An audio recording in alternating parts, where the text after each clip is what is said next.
Today we're going to go through weapons, Buhurt weapons, very brief overview. I'm not an expert on weapons and I'll be doing a lot of reading off the sheet or off the PDF that I have on my phone.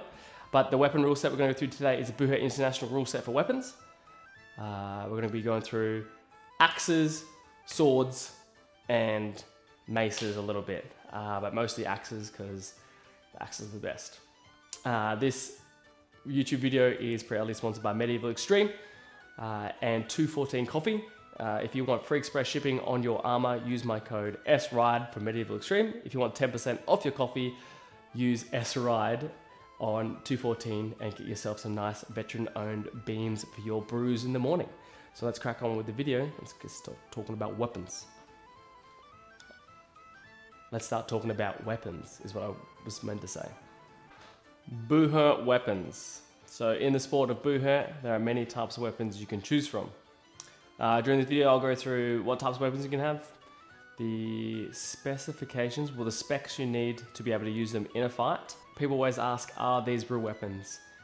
Yes, they are real weapons. They are just blunt. So this is a poleaxe, and as you can see, it is very much a blunt. You can see up there next to my thumb. It is very blunt, but it is a steel weapon. And very much real. So yes, they are real weapons, but blunt, and that's the same with the swords. I'll get a sword up. Like I said with the swords are also blunt as well. But they are steel. So when you are swinging some steel at people in armor, it still hurts. Obviously not as much as it would if you didn't have any armor. But yeah, alright, types of weapons. One-handed axe requirements. And the length of the striking edge must be less than... Samantha?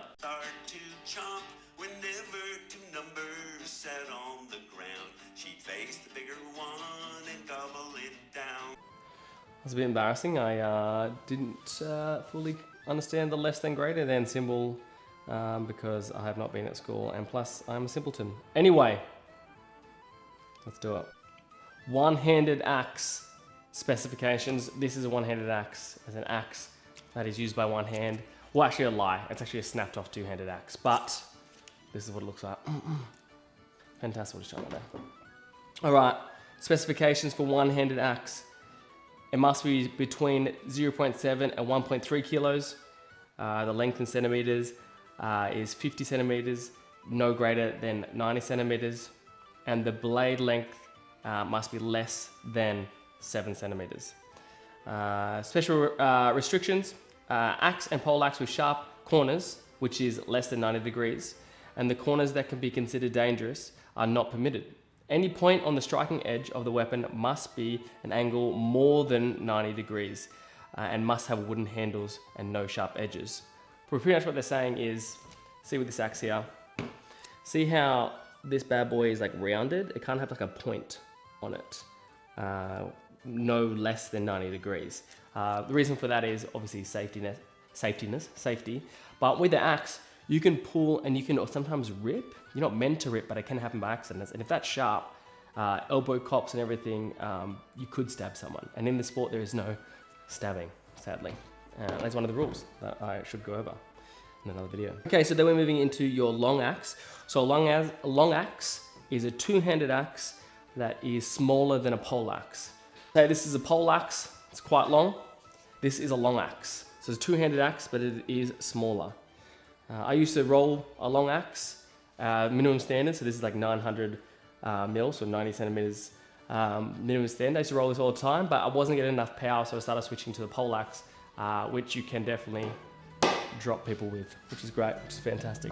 Specifications for a long axe. So the weight must be between 1.3 and no more than 2.5 kilos. The length must be minimum 90 centimeters, maximum 130 centimeters. So the striking edge must be less than 9 centimeters.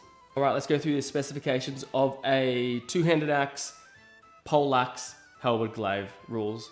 So it must be between the weight, 2.2 kilos to 3.2, so maximum weight is 3.2 kilos. Length, no shortest 130 centimeters. The tallest, it could be 220 centimeters, so a long boy. And the blade edge must be less than 12 centimeters, which is cool. So that's the glaive, halberd, and poleaxe restrictions.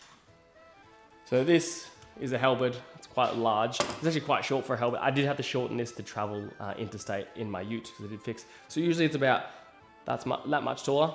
So I shortened a little bit, and that compared to a poleaxe is there. And you can see the difference in blades. It was a little bit bigger. So I'll go through the mace specs, but in my state in Australia, you can't have a mace without a license. So this is a 6-flanged mace. 6-flanged mace is a mace that has like 6 ribs for her pleasure, or his, up to you, whatever you want to do. But yeah, I'll get a photo of it up. But the stats for that is weight 0.8 to 1 kilo, so minimum 0.8 kilos to 1 kilo, maximum 1 kilo for a mace. Length, shortest 50 centimeters, longest 70 centimeters. And mace, here's the special restrictions. All right, so I'm going to read this out to you, but I don't actually understand what that means. But it says, maces do not have a permissible upward error allowance. Someone leave in the comments whatever that means. Must have wooden handles and no sharp edges. And then we're going to go into swords. So swords are a little bit tricky. So we'll go through the type of swords that you can have. You can have an arming sword, a one-handed sword, a long sword, or a two-handed sword. We'll go through those stats real quick. We'll chuck them up in front of you. You can just pause it so I don't have to go through all of them. So here's the screenshot of it all. And then we're going to go to the Outrance blade. So the Pro Fight sword, old word for Pro Fight, now it's Outrance. It keeps tilting to the side. Hope that's not too annoying for everyone. So what they mean by, I'll pop it up on the screen, what they mean by balance point and the calculation of a sword, essentially for layman's terms, if I get my sword, so this is a Pro Fight sword. Once again, you can see it's not sharp, but it is a real sword. Fantastic. So for my limited knowledge on balance points on swords and everything, essentially a balance point is where the balance point is from the hilt to your sword.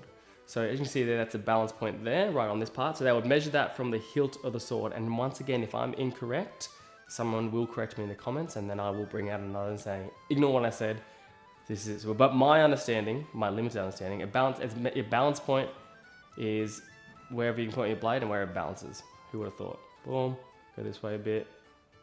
There's the balance point. Fantastic. And then that's the measurement and the calculation you do on the screen. I'll put it up on the screen so you can pause and have a look at it.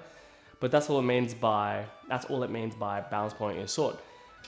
But yeah, that's for a Pro Fight sword. And the reason why they do that, in my opinion, is that if you've got an arming sword for a pro fight, it essentially turns into a sword and shield fight. So you can fling this bad boy. If it's an arming sword, you can fling it for days, essentially because of light. But because it's got a bit more weight to it, you're going to be able to get some painful hits in, and also it takes away that just being a sword fight. So you have to punch, you have to kick, and you have to do all those other beautiful things.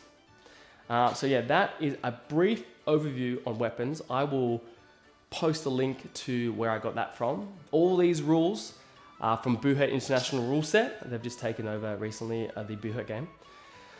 So, and they're awesome organization. But yeah, if any questions about weapons or what weapons you should get, what weapons you shouldn't get, please leave a comment. And yeah, like and subscribe if you like this video. And have a great day, stay deadly. And if you want any knives, go check out my knives. I've got from Stay Deadly Armoring. It's my company. I made some custom made knives. They're really cool, quite expensive because they're super high quality. So please don't look for a cheap knife, you're not gonna get it. But yes, like and subscribe, tell your friends, start Buhurt, let me know.